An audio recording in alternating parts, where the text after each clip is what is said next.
And welcome to another Cardinals Nest. This is the show where we talk St. Mary's University athletics. I'm the faculty athletics representative, Dean Beckman. My co-host, as always, is Donny Nadeau, our sports information director. Donny, welcome to another show. And our fall sports, they're going to start feeling like fall sports as the weather makes a dramatic turn here. You're going to have to get out your winter coat for those soccer games. Absolutely. As we get into October and then into November even, it gets a little chilly out there at the soccer field. I know when we bring our guest on this time, Coach Schneider, he's going to probably be happy about the change in temperatures, because I'm sure his runners like to run when it's a little bit cooler. But you know, we're in the midway point of the fall season already, which is really crazy to think about when it feels like just yesterday we started up. Yep. I talked to one of his runners today, and she said they've also run in some rain this year, which she doesn't mind. So so we'll talk to Coach Schneider in just a little bit here. Before we get to that, though, we're going to recap this past week in St. Mary's athletics.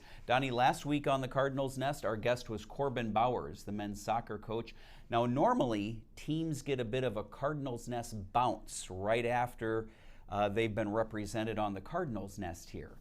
Unfortunately, that did not happen with men's soccer, as they ran into a buzzsaw on the road at St. John's. Yeah, it was a tough week for the men. They opened up last Wednesday against Carleton and they lost 2-0. And then, like you said, they ran into an absolute buzzsaw on Saturday, losing to St. John's 7-0. And you know, I haven't been able to talk to Coach Bowers. I kind of let him have his time. I don't know if he wanted me pestering him, but you know, as we've talked many times on this show, it's one of those where, you know, St. John's, first off, is an extremely good team, and you've got to certainly tip your caps to them. But you know, Coach Bowers got to use it as a learning experience. You're on the road, and this can happen. But now the key is how do you rebound? How do you regroup and get ready? They've got Simpson on Wednesday, which is a huge non-conference game, and then a big one against Eau Claire on Saturday. So they've got to put this one behind them. As easy it is for me to say, they've got to put this one behind them and focus on Simpson, because you know, what happened in the past is over, and they can't do anything about it except learn from it and get better as they move forward. Yeah, it reminds me of the advice you give to the person who's afraid of speed bumps. You just get over it, right? And so that's, as you said, what they're going to have to do. Now, you mentioned they play Simpson at home on Wednesday.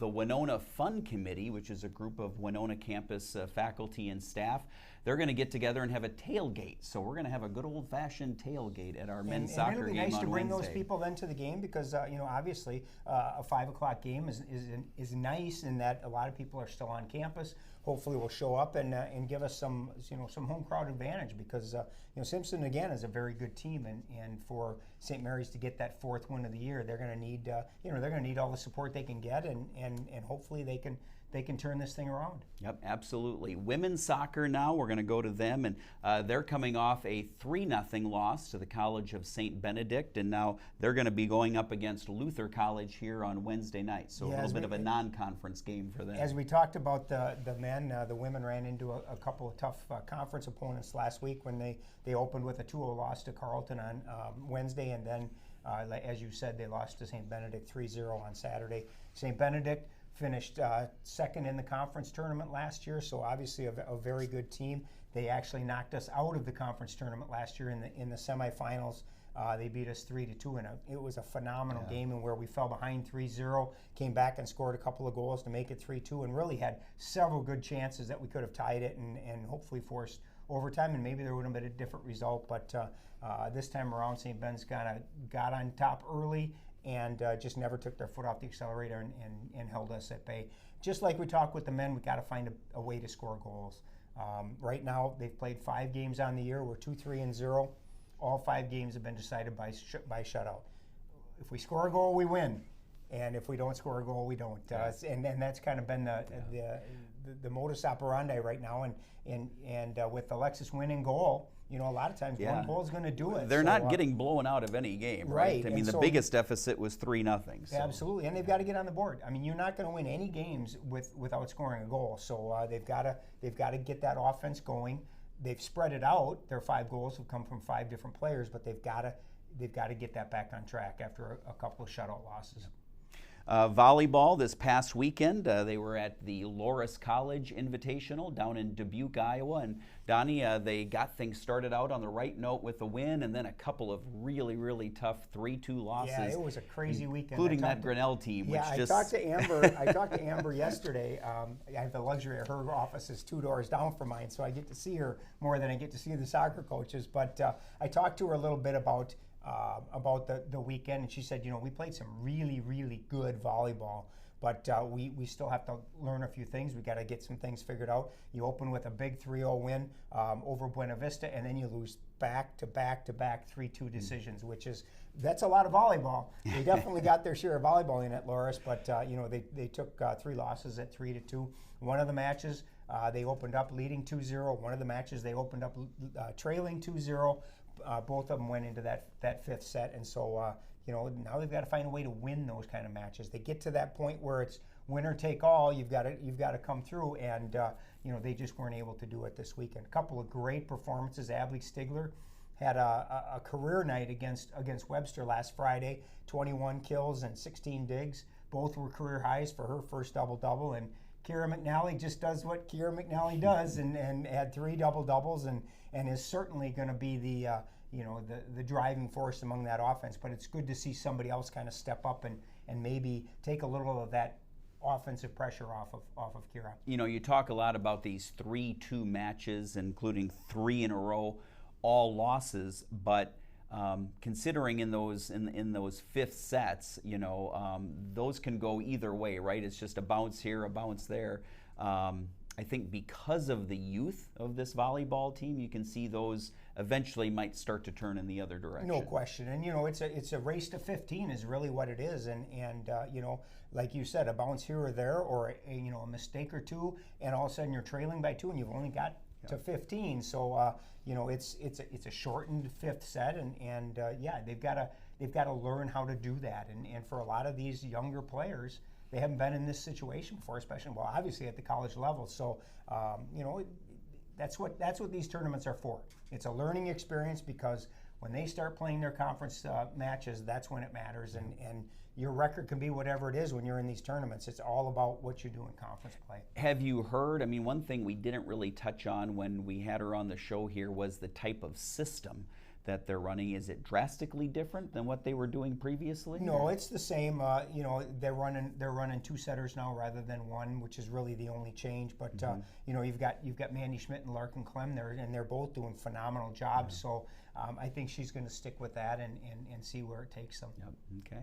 All right. So for volleyball, and we'll take a look at the upcoming week schedule. So Donnie, I'll let you talk about that from a volleyball standpoint. It's the Ripon College Invitation. Yeah, crazy weekend for them. They've got Ripon on Friday night, and then they've got 2 non-conference matches against Lakeland and Maranatha Baptist this weekend. All those matches are in Ripon, Wisconsin. We talked a little bit about women's soccer. They've got Luther on Wednesday night, and then they're back in conference play on Saturday against St. Kate's.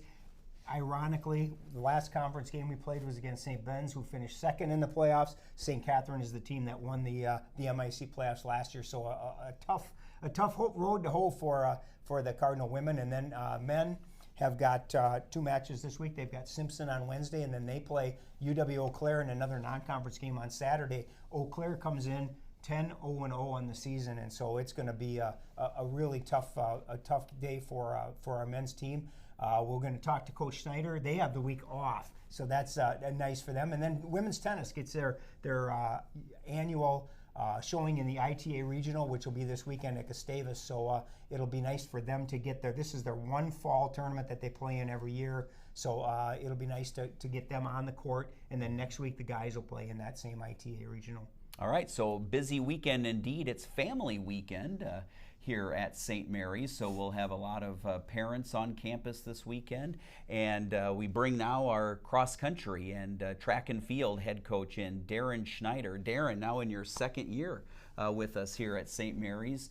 Was that first year kind of all a blur, or what do you think? How does it feel now to be in year 2? A little better, maybe? A lot more comfortable this year, and getting a lot more things done and ahead of schedule. So, yeah, it's very nice to be back for a 2nd year and see where it takes us. Coach, what's been the biggest adjustment or what did you learn from year 1 to take to year 2 to maybe make it a little bit more of a smooth sailing fall for you?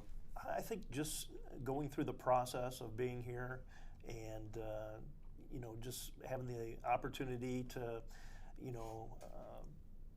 play a role in the administrative and organizational aspects of a program, and with the athletic department. Now I kind of know where everything is. I know where my office is, and I can find it a lot easier.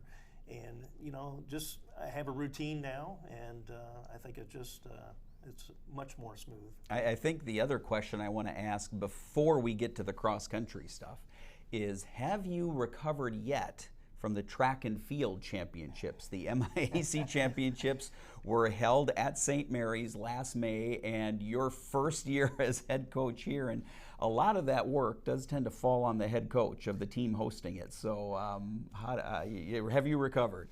I have recovered, and really it was almost a year-long process getting prepared for that championship event, and it did take a lot of time and effort from a lot of people, but it was very rewarding. It really turned out well. I don't think we could have asked for anything more as far as the way that the meet played out, and so it was kind of invigorating to host that, to get through it, to have success, and kind of was a springboard, I guess, into this year. I mean, it really was incredible how so many people from throughout the university came together to help, right? I mean, you had different people doing different jobs, and I'm sure you didn't even know all of their names, but they were there helping, right? Yes, and it did take a tremendous amount of people for a meet that size and of that importance. It takes a whole community of people, and the university really stepped up and made it something special, for our athletes and the athletes of the conference. I really do think, Dean, and I can echo that. I think that not patting ourselves on the back, but I think we put on a really good show. And I did feel for Coach because it was his first year, and he had to kind of. He's trying to coach a cross-country season last fall, and his mind has to be moving forward to, hey, we got to get this ready. That's a lot of work, and something that is puts a lot of pressure on, especially a first-year coach. The best part of it, we don't have to do it again for 10 years. That's right. That's the best part of it. I've got a lot more time to plan right. now for the next one. Well, now as we transition into cross-country, Coach, you ordered up some really nice weather because we've had, by and large, a very good fall season for cross-country running, right? It's been great, and pretty much day in and day out, we've had great weather. And weather really doesn't affect us a whole lot. Mm-hmm. We're training in, all conditions, whether it be rain or snow, heat or cold, and so it really doesn't bother our athletes. But it's nice to have a nice fall, and we've gotten a lot out of our training so far, and we've enjoyed the good weather. Yeah, good. Coach, I gotta imagine that your top performers this year, one of them probably maybe a little bit of a surprise to you, and the other one obviously not a surprise at all to you because you've known him ever since he was born. Talk a little bit about Granton and what he's done this freshman year, because obviously he's been your top runner and really has kind of shown that he could be somebody to watch out for at the conference championships.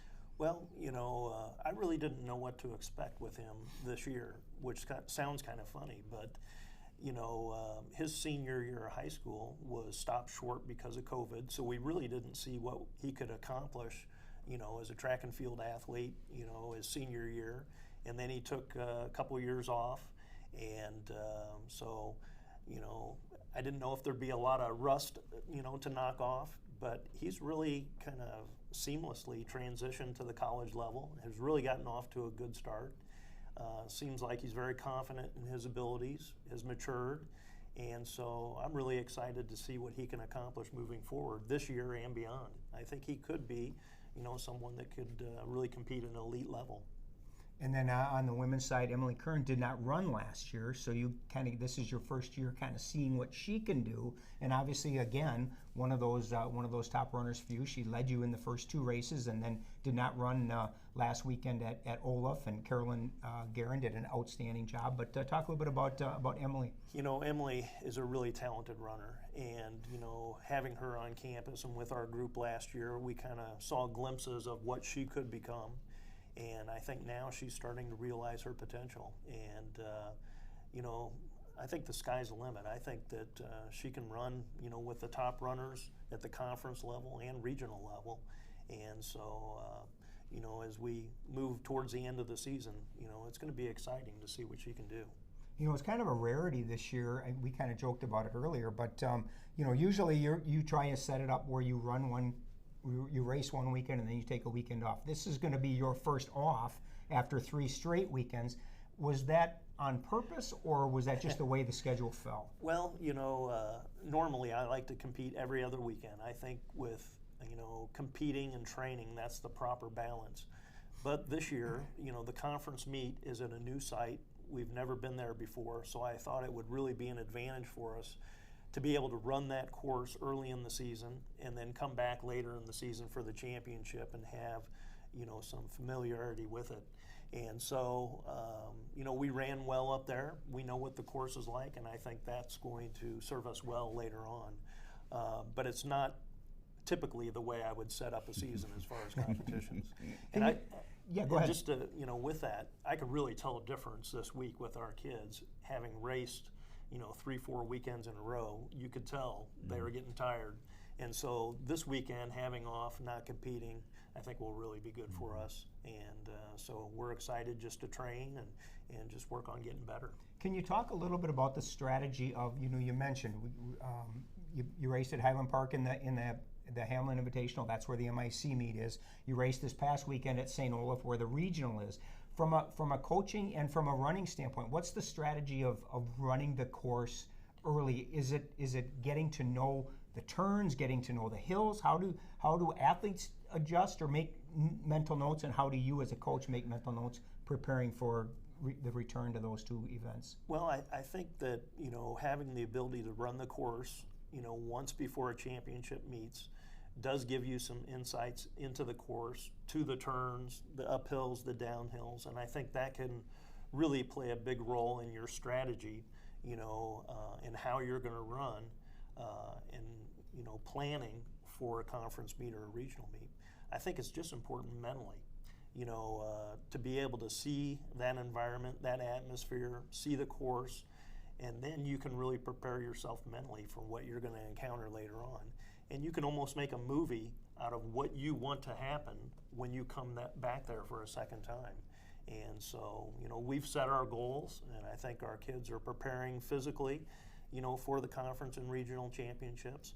But maybe most importantly, I think now they're prepared to really, you know, be ready to go mentally and know what they're going to see, you know, when they come back again. Yeah, I think that's a great description of the importance of the mental side of the sport. I think when a lot of people think cross country, they think, oh, it's all about the physical preparation, but it's clearly more than that, right? Because the physical preparation, once you have the conditioning, right, it becomes a bit redundant and perhaps monotonous, and so you've got to psychologically really be ready to go on race days. You know, it is really a mental game, and I would say, you know, that the balance of physical and mental is almost 50-50. You know, cross country and distance running is not a comfortable sport. You know, to run fast over that distance, there's a lot of discomfort and pain involved. And I think, you know, your mental state can help you overcome, you know, those obstacles, those challenges, and really being placed in a difficult and uncomfortable situation. So the mental side of it is very, very important. My mental state says I'm tired, so I stop running. Coach, we mentioned basically what has been your top 2 runners thus far. Talk a little bit on the women's side. You've got a lot of new faces, and first time that they're running 6K. So that's got to be an adjustment for them. Talk a little bit about the women's team and what you've seen so far. You know, I've really been pleased with our women's team. You know, the young kids that have come in have really contributed right away, have really added a lot to our team, not only in their ability, but also just the kind of people they are. And we're a much stronger team than what we were last year at this time. And it's just exciting to have that, you know, new blood come into the program and, you know, help take us to a higher level. And, you know, we're really running well right now. And even though we're really running well, I think, you know, we can run a lot faster, which is exciting. We still have a lot of potential and can, you know, get better and better and better each and every meet, each and every week as we, you know, go throughout the season.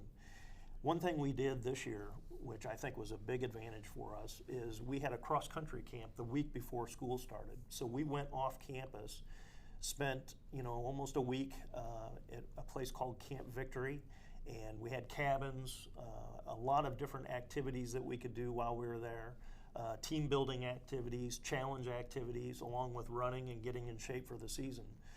But that really set the tone for our season, and really, I think, improved our team dynamics and just the togetherness and just having a common goal and just a oneness in, you know, moving forward and trying to accomplish those goals.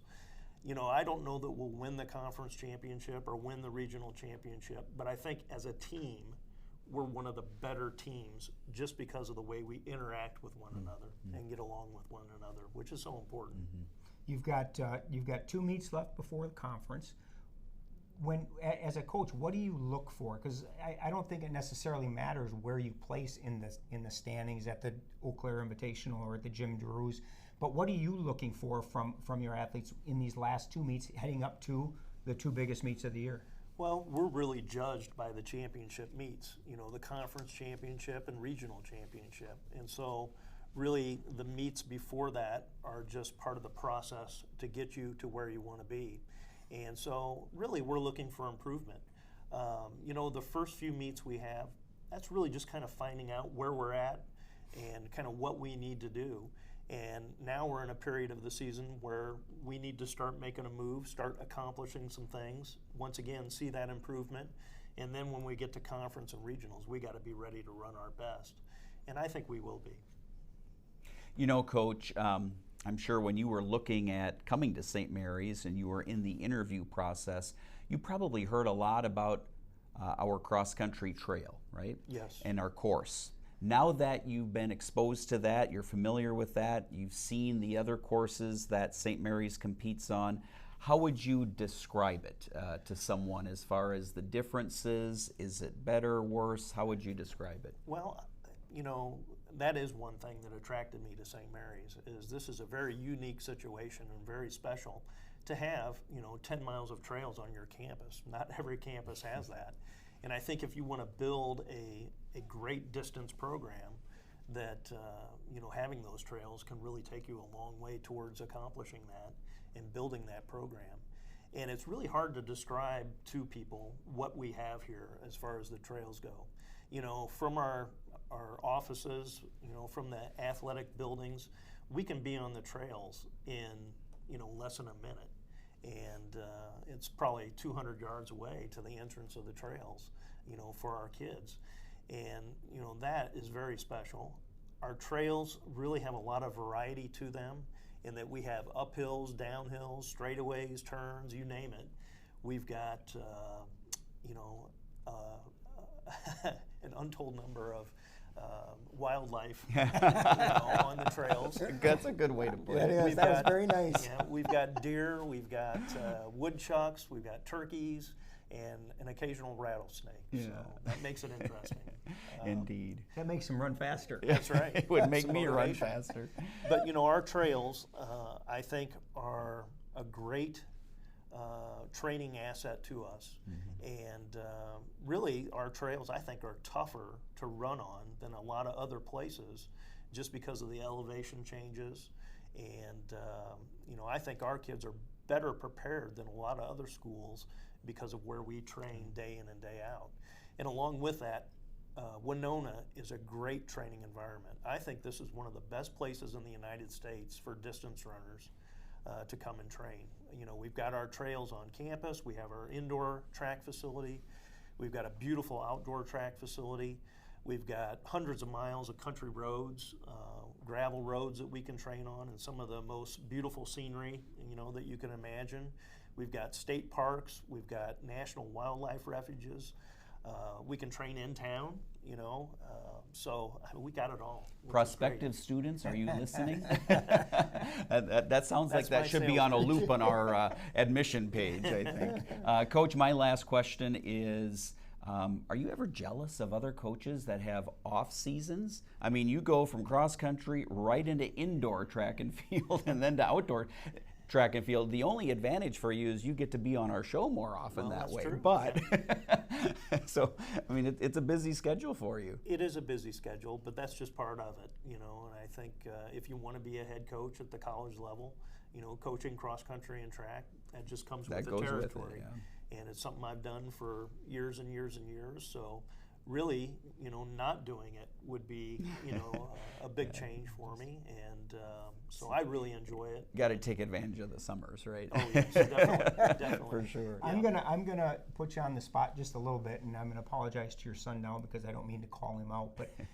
what is it like for you to have your son here, coaching him at the collegiate level, which is, you know, if you think about it, very few people get to be at this level competing.